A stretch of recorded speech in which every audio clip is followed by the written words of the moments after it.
ద్వితీయోపదేశకాండం 32వ అధ్యాయంలో కొన్ని మాటలు నేను మీకు చూపిస్తాను. ద్వితీయోపదేశకాండము 32వ అధ్యాయము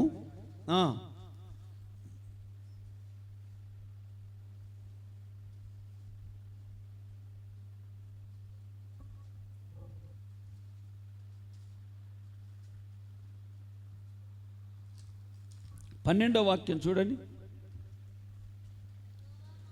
యెహోవా మాత్రం వానిని నడిపించెను.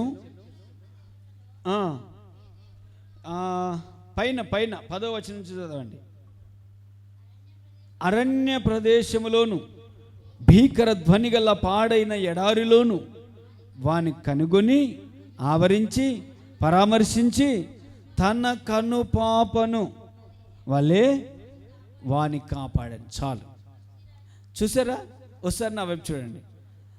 దేవుడు తన ప్రజలనంట ఎలా కాపాడినాడో తెలుసా? చెప్పండి, నేను వాక్యంలో ఉండేదే చెప్తున్నాను. తన కనుపాప వలె కాపాడినాడు. దేవుడు మన కనురెప్పలు ఎందుకు ఇచ్చాడో తెలుసా?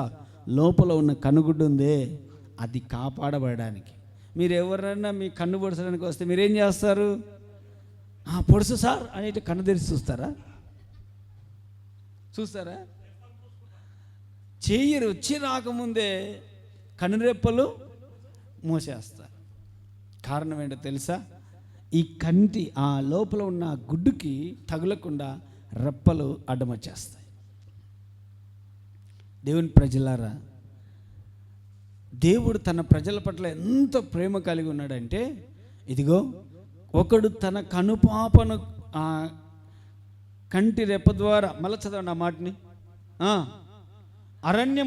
అరణ్య ప్రదేశములో భీకర ధ్వని గల పాడైన ఎడారిలోను వాని కనుగొని ఆవరించి పరామర్శించి.